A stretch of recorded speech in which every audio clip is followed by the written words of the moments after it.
নমস্কার বন্ধুরা, আমি প্রতিমা। আপনারা দেখছেন PR village kitchen. PR village কিচেনে দারুণ একটা মজার রেসিপি নিয়ে চলে আসলাম। আজকে করব দারুণ মজার হাঁসের মাংসর রেসিপি।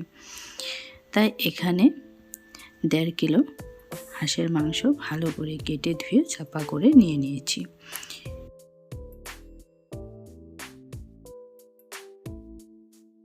আজকে ছোটো মোটো একটা পিকনিক পার্টি ছিল, তাই মাংসটা আমি রান্না করছি, তাই সকল বন্ধুদের সঙ্গে শেয়ার করে নিচ্ছি।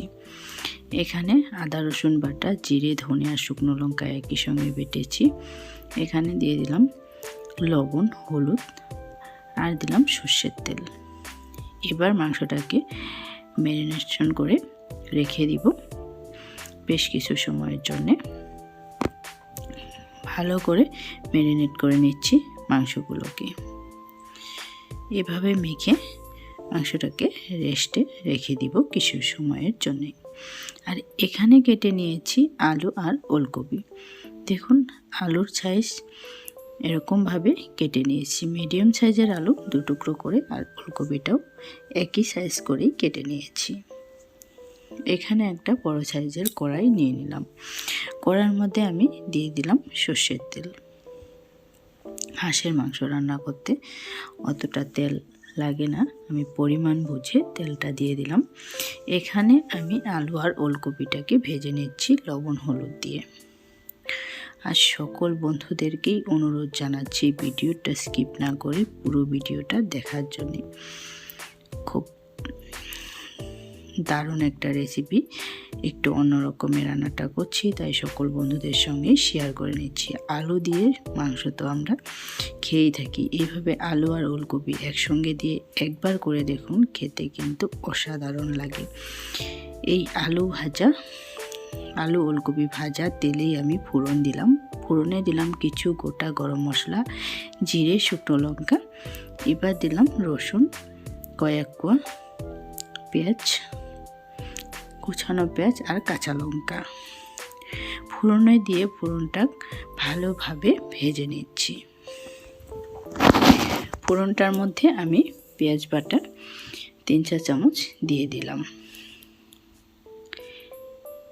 পেঁয়াজ বাটাটা কিন্তু আমি ফোড়নের মধ্যেই দিয়ে দিলাম। ম্যারিনেশন করার সময় কিন্তু আমি পেঁয়াজ বাটাটা দিইনি। আর মশলার পাত্রটা ধুয়ে জলটাও অ্যাড করে দিলাম। এবার মশলাটাকে বেশ কিছু সময় আমি কষিয়ে নিলাম। দেখুন, মশলা থেকে কিন্তু তেল রিলিজ হতে শুরু করে দিয়েছে। এবার ম্যারিনেশন করা মাংসগুলো দিয়ে দিচ্ছি মশলার মধ্যে।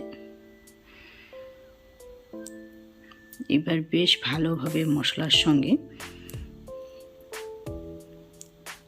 খুব ভালোভাবে ফোড়নের সঙ্গে মিশিয়ে দিতে হবে।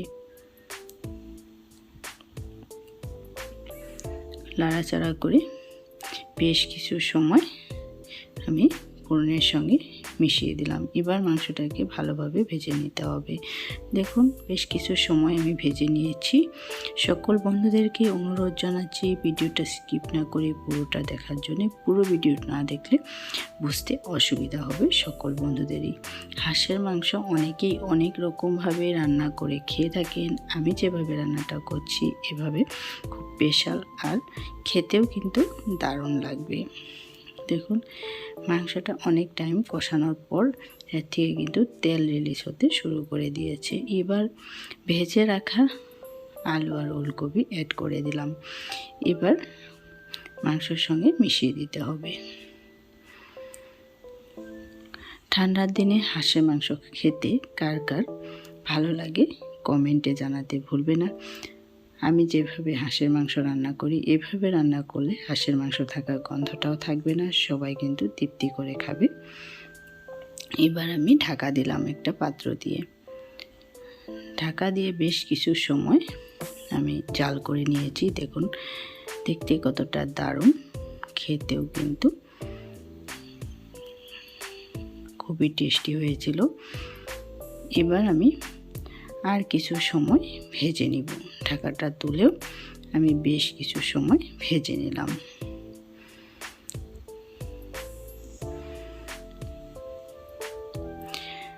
যারা আমার ভিডিও আজকে নতুন দেখছেন, নতুন বন্ধুদেরকে বলছি, ভিডিও দেখে ভালো লাগলে অবশ্যই লাইক, কমেন্ট, শেয়ার করার সাথে সাথে চ্যানেলটাও সাবস্ক্রাইব করে নেওয়ার অনুরোধ জানালাম।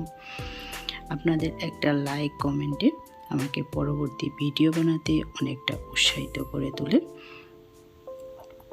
দেখুন, ফ্লাক্সে গরম জল ছিল, সেটা আমি দিয়ে দিলাম। গরম জলটা দেওয়ার জন্য রান্নাটা খুব তাড়াতাড়ি হয়ে যাবে। আর বেশ কিছু সময় আমি জালও করে নিয়েছি। এবার আমি এর মধ্যে দিয়ে দিলাম গরম মশলা। গরম মশলাটা দেওয়ার জন্য আর ফ্লেভারটা দারুণ লাগবে। এবার মিশিয়ে দিচ্ছি। রান্নাটা একটু ঝোল ঝোল থাকবে, রান্নাটা কিন্তু মাখো মাখো করব না। এভাবে রান্না করলেও হাঁসের মাংসর টেস্টটা দারুণ হয়। এবার রান্নাটা ফিনিশ করব কোচানো ধনেপাতা দিয়ে। রান্নাটা শেষের দিকেই চলে এসেছে। দেখতেও যেরকম লোভনীয় হয়েছিল, খেতেও কিন্তু দারুণ। অবশ্যই একবার ট্রাই করবেন। ট্রাই করে আমাকে জানাতে ভুলবেন না আপনাদের কেমন লেগেছে।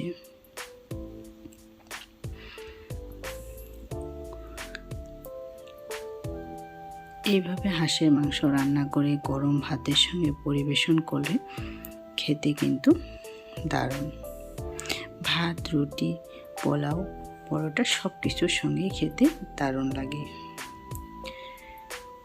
এতটা সময় আমার সঙ্গে থাকার জন্য সকল বন্ধুদেরকেই অনেক অনেক ভালোবাসা ও ধন্যবাদ জানাই আজকের ভিডিও আমি এখানে শেষ করলাম।